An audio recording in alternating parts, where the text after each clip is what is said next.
Ndi n'iteka n'umunezero ndasubiye kugusuhuza nk'akaze nshuti mukunzi wacu wobandanya kubana natwe ngaha kuri Mboneshakure igushikiriza amakuru, inkuru kumwe n'ibiganiro bigezweho biriko biravugwa irya nino mu gihugu c'u Burundi ndetse no hakurya y'imbibe z'igihugu c'u Burundi mu yandi makungu.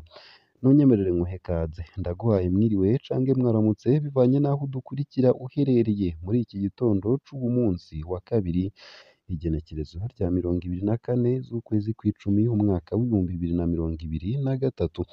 Wowe udukurikira uri mu gihugu c'u Burundi ndaguhaye mwaramutse neza nanakwipfuriza kubandanya uraruranirwa mu vyo uriko urarangura uwo munsi, ndetse yewe nawe udukurikira uri hakurya y'imbibe z'igihugu c'u Burundi mu bihugu bibanye nk'igihugu c'u Rwanda, igihugu ca Repubulika Iharanira Rusange ya Kongo, igihugu c'u Buganda, igihugu ca Tanzania, igihugu ca Kenya, mwese ndabahaye kaze nanabakengurukira cane ngaha kuri ino mboneshakure imwe rudende yabakusanyiriza amakuru aba ariko aravugwa mu bisata bitandukanye nk'igisata c'inkino, igisata c'indero, igisata ca politike, igisata c'amagara y'abantu, igisata c'umutekano, igisata c'ubutunzi, igisata c'imigenderanire n'ayandi makungu, igisata c'uburimyi n'ubworozi, hama nyene ikayabakusanyiriza ikayabashikiriza kamwe ku kandi atana kamwe kavuyemwo.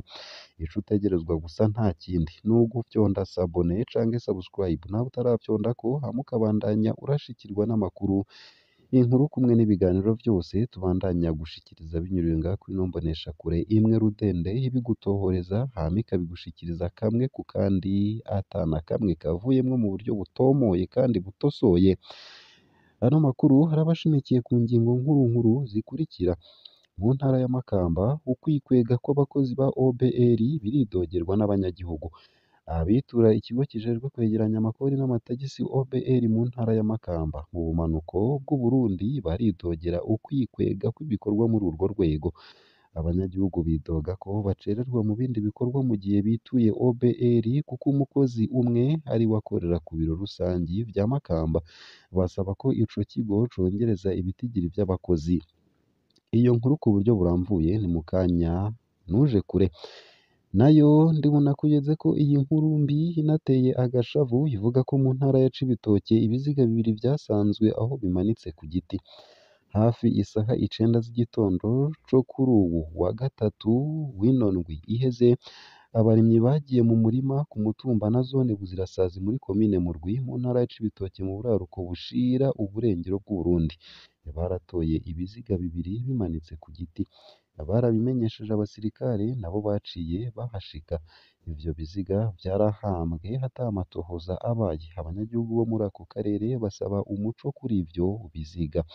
Si iyo gusa, no muri komine Ndava naho nyene hatowe ikiziga c'umuhungu akiri muto mu ruzi.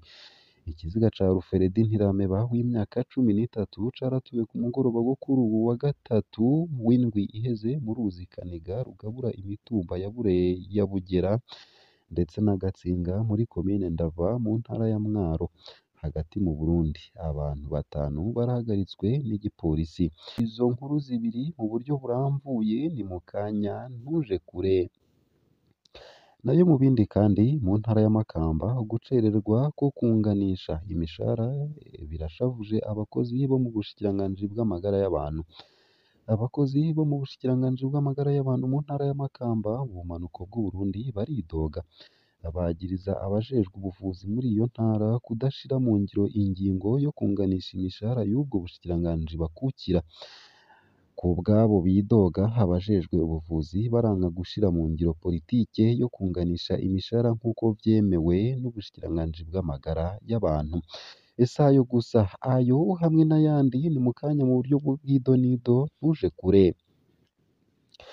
Ntanguye ano makuru ku buryo buramvuye, ntunyemerere nyatangurire kuri ino nkuru ivuga ko mu ntara ya Makamba ukwikwega kw'abakozi ba OBR vyidogerwa n'abanyagihugu.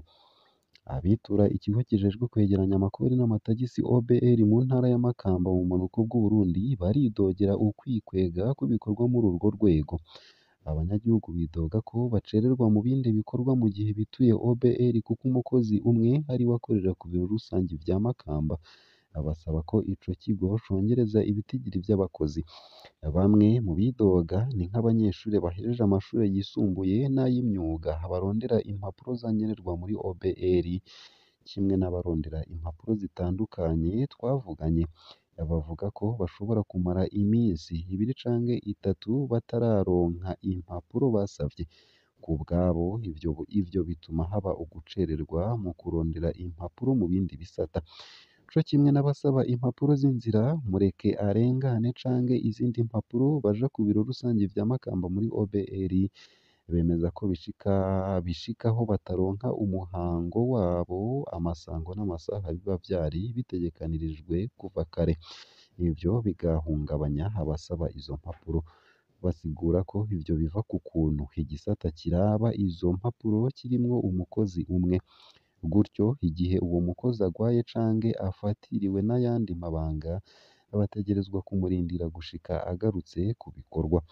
basaba abategetsi ba OBR kugwiza abakozi b'ico kigo mu ntumbero yo kworohereza ababitura ico kibazo c'abakozi kiremezwa n'abajejwe intwaro mu ntara ya Makamba baremeza ko abantu batakaza umwanya munini bataronse ivyo barondera ngayo nguko ayiyo nkuru nayo mbandanije ano makuru mugeza ko za nkuru zitari nziza cane ziriko ziravurwa mu ntara ya Cibitoke ndetse n'intara ya Mwaro nuko mu ntara ya Cibitoke ibiziga bibiri vyasanzwe aho bimanitse ku giti hafi isaha 9 z'igitondo co kuri ubu wa gatatu w'indwi iheze abarimyi bagiye mu mirima ku mutumba na zone Buzirasazi muri komine Murwi y'intara ya Cibitoke mu buraruko bushira uburengero bw'u Burundi baratoye ibiziga bibiri bimanitse ku giti barabimenyesheje abasirikare baciye bahashika ivyo biziga vyarahambwe ata amatohoza abaye abanyagihugu bo muri ako karere bakaba basaba umuco kuri ivyo biziga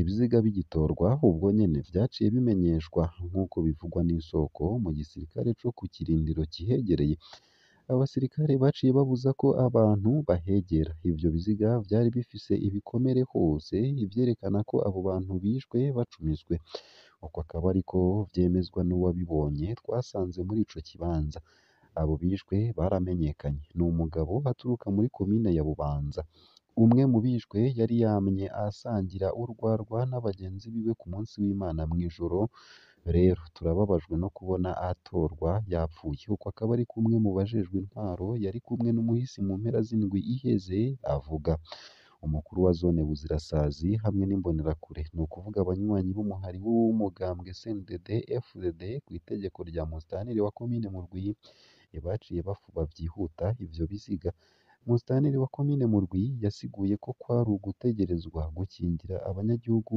indwara kuko ivyo biziga vyari mu murima umwe mu baharanira agateka ka muntu hakoreye muri iyo ntara hafi imyaka 10 ariyamiriza iyo ngendo yabaye umugenzo wo guhamba abantu bishwe mu buryo burimwo igipfungu hatabaye amatohoza na makeya muri ako karere ubwicanyi buguma bwibonekeza asaba ko hoboneka umuco kugira ngo hamenyekane imvo z'ubwo bwicanyi si iyo gusa muri komine Ndava naho nyene hatowe ikiziga c'umuntu akiri muto mu ruzi ikiziga ca Ruferedi Ntirameba w'imyaka 13 caratowe ku mugoroba wo kuri ubu wa gatatu mu ruzi Kanega rugabura imitumba ya Bugera ndetse na Gatsinga muri komine Ndava mu ntara ya Mwaro hagati mu Burundi abantu 5 barahagaritswe n'igipolisi kubwo wabibonye ikiziga c'uwo muhungu hakiri muto cari kiboshe n'umugozi uwo muhungu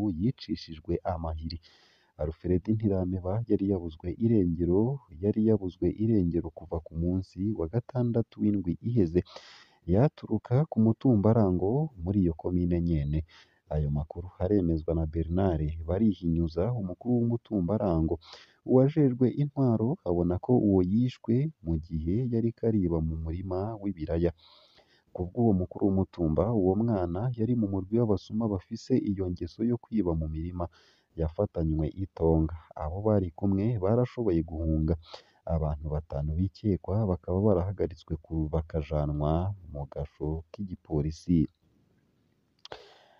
nayo mu ntara ya Makamba ugucererwa ko kunganisha imishahara birashavuje abakozi bo mu bushikiranganji bw'amagara y'abantu abakozi bo mu bushikiranganji bw'amagara y'abantu mu ntara ya Makamba mu bumanuko bw'u Burundi baridoga bagiriza abajejwe ubuvuzi muri iyo ntara kudashira mu ngiro ingingo yo kunganisha imishahara y'ubwo bushikiranganji bakukira.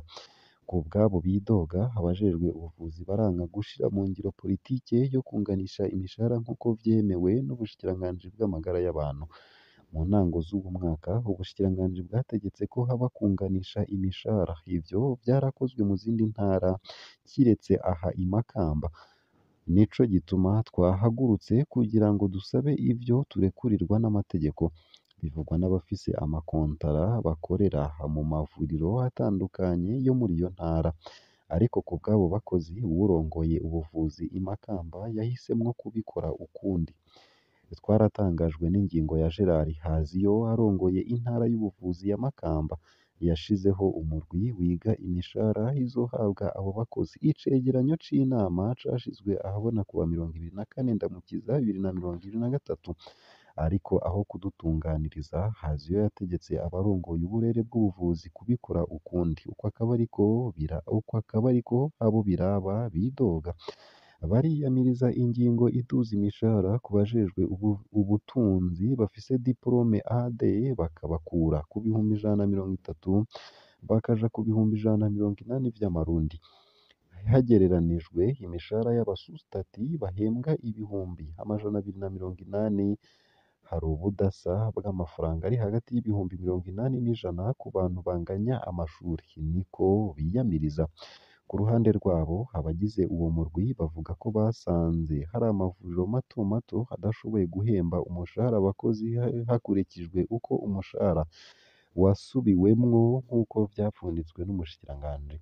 Iyo nsiguro ntinyura abo bakozi, nubwo biruko ariko bakaniyamiriza iyo nsiguro. Bemeza ko bazi ubutunzi bw'ayo mavuriro mato mato, ku bwabo bavuga ko bwifashe neza. Ku bw'amasoko yacu, intara ya Makamba niyo yonyene itarashira mu ngiro iyo ngingo y'umushikiranganji. Ngaha akaba ariho nsoreje ano makuru ariko aravurwa irya nino mu bisata bitandukanye mu gihugu c'u Burundi. Ico utegerezwa nyene ni ukubandanya ubana natwe. Kubandanya kubana natwe ni ukumanuka munsi y'ino video mugafyona imbere y'ijambo Isange TV. Haba handitse ijambo s'abonner canke subscribe bivanye na YouTube ukoresha. Ugire umunsi mwiza.